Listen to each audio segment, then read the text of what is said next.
اے مٹی کے تودوں میں چھپی ہوئی انمول روحوں، اے کائنات کے سب سے مقدس رشتے کی امین میری ماؤں، بہنوں اور بیٹیوں، ذرا اپنے دل کے دھڑکتے ہوئے گوشوں کو تھام کر اس آواز پر کان دھریے جو آج آپ کی زندگی کی تقدیر بدلنے کا پیغام لے کر آئی ہے، کیونکہ رمضان المبارک کا یہ مہینہ کوئی عام مہینہ نہیں، بلکہ یہ وہ وقت ہے جب عرش الہی سے رحمتوں کے فرشتے زمین کی طرف لپکتے ہیں اور کائنات کا ذرہ ذرہ تسبیح و تحلیل میں مصروف ہو جاتا ہے۔ مگر کیا آپ نے کبھی غور کیا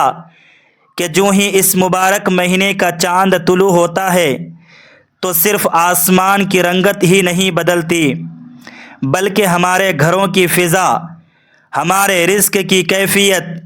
اور ہمارے دلوں کا اطمینان بھی ایک عجیب سی تبدیلی سے گزرنے لگتا ہے۔ لیکن افسوس کہ ہم اس تغیر کو پہچاننے میں اتنی دیر کر دیتے ہیں کہ برکتیں ہمارے دروازے سے دستک دے کر واپس لوٹ جاتی ہے۔ یاد رکھیے کہ گھر کا مرکز اور محور ایک عورت ہوتی ہے، اور اس پاک مہینے میں عورت کا لباس، اس کا اوڑھنا بچھونا، اس کی زینت اور اس کے چلنے پھرنے کا انداز محض ایک ذاتی پسند نہیں رہتا، بلکہ وہ پورے گھر کے لیے یا تو اللہ تبارک و تعالیٰ کی رحمت کو کھینچ لانے والا مقناطیس بن جاتا ہے، یا پھر خدا نخواستہ غضب الہی کو دعوت دینے والا وبال۔ کیونکہ بعض ایسی چیزیں ہیں جنہیں اگر ایک عورت اس ماہ صیام میں شعور کے ساتھ اختیار کر لے تو اس کے گھر کی دیواریں تسبیح پڑھنے لگتے ہیں، اور رزق میں وہ وسعت آ جاتی ہے جس کا گمان بھی نہیں ہوتا۔ مگر جب یہی زینت حدود سے تجاوز کر جائے تو ہنستے بستے گھروں میں بھی ایسی ویرانی چھا جاتی ہے کہ سب کچھ ہوتے ہوئے بھی سکون کا ایک لمحہ میسر نہیں آتا۔ کیا آپ نے دیکھا نہیں کہ کچھ گھروں میں ہر وقت ایک انجانی سی گھبراہٹ رہتی ہے، بات بات پر میاں بیوی میں تلخی ہوتی ہے، اور رزق میں ایسی تنگی آ جاتی ہے کہ محنت زیادہ اور ثمر یعنی پھل کم ملتا ہے۔ اس کی اصل وجہ کوئی نہیں سوچتا کہ یہ سب ہمارے اپنے ہاتھوں کی کمائی ہے۔ حقیقت تو یہ ہے کہ رمضان المبارک میں عورت کی 5 چیزیں ایسی ہیں جو اس کے گھر کی تقدیر کا فیصلہ کرتی ہے، کیونکہ یہ وہ نازک وقت ہوتا ہے جب اعمال نامے خاص طور پر مرتب ہوتے ہیں، اور ایک عورت کی چھوٹی سی غفلت پورے خاندان کے لیے آزمائش بن سکتی ہے۔ چلو میری پیاری بہنوں، وقت کی قدر کرتے ہوئے ہم ان 5 چیزوں کی حقیقت کو فہم و ادراک کے ساتھ سمجھتے ہیں، جنہیں رمضان میں پہننا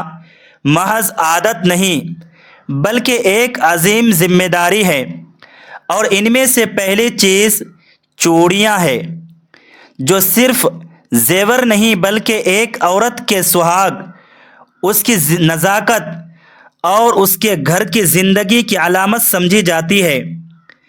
بزرگ فرماتے ہیں کہ جس گھر میں عورت کے ہاتھوں میں چوڑیوں کی کھنک ختم ہو جائے، وہاں سے زندگی کی رمق رخصت ہونے لگتی ہے۔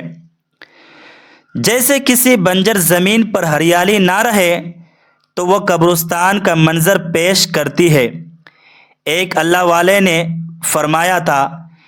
کہ عورت کے خالی ہاتھ دلوں کی ویرانی کا پیش خیمہ ہوتے ہیں۔ روایت میں ملتا ہے کہ شیر خدا حضرت علی کرم اللہ وجہ الکریم نے رمضان کے مبارک ایام میں خواتین کو خاص نصیحت فرمائی کہ اپنے بازوؤں کو خالی نہ رکھیں، کیونکہ یہ زینت حیا کا ایک ایسا حصار ہے جو عورت کو بے راہ روی سے بچاتا ہے اور اسے اپنی ذمہ داریوں کا احساس دلاتا رہتا ہے۔ مگر یہاں ایک ایسا مقام عبرت ہے جو روح کو کپکپا دے گا۔ میرے کریم نبی صلی اللہ علیہ وآلہ وسلم نے معراج کی اس ہولناک رات میں جہنم کے مناظر دیکھے، جہاں کچھ عورتیں ایسی تھیں جن کے بازوؤں پر آگ کے شعلے اگلنے والے سیاہ سانپ لپٹے ہوئے تھے، جو ان کے گوشت کو بھنور رہے تھے،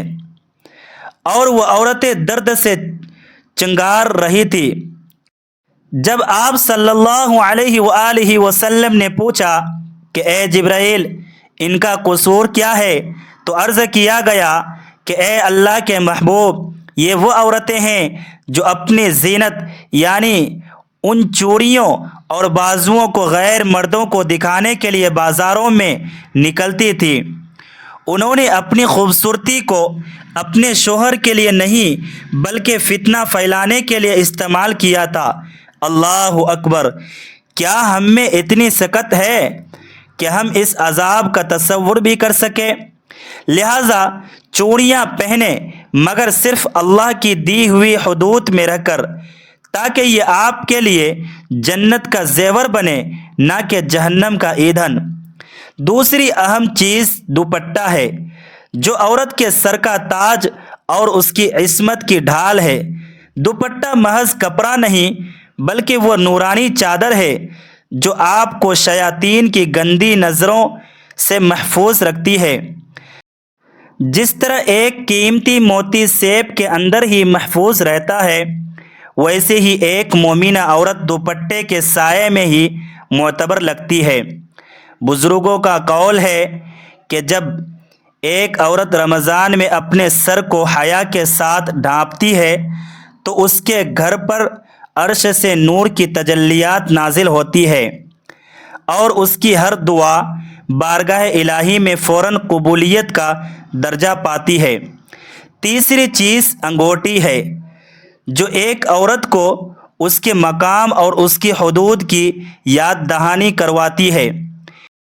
یہ انگلی میں موجود ایک چھوٹا سا چھلا دراصل نفس پر قابو پانے کی ایک علامت ہے، جسے ایک مضبوط قلعہ دشمن کو اندر آنے سے روک دیتا ہے۔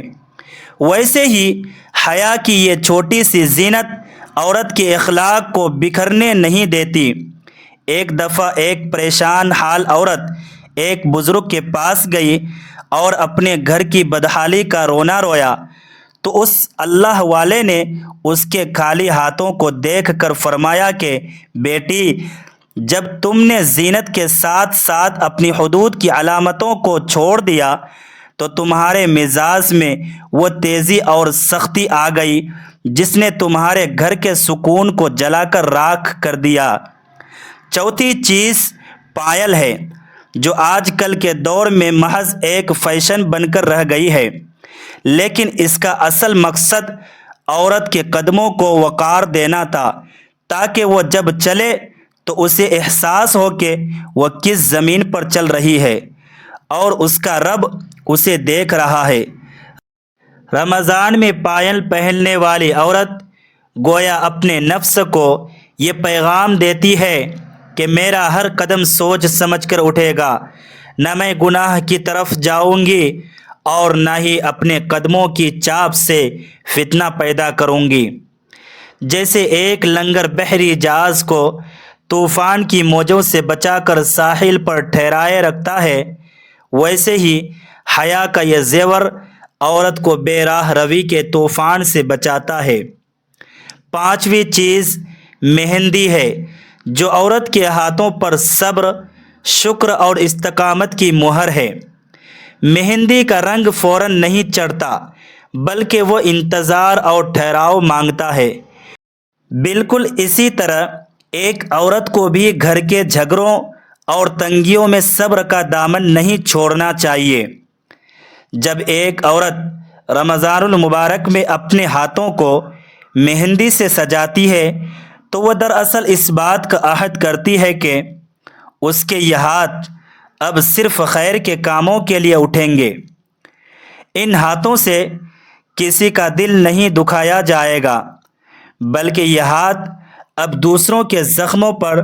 مرہم رکھیں گے۔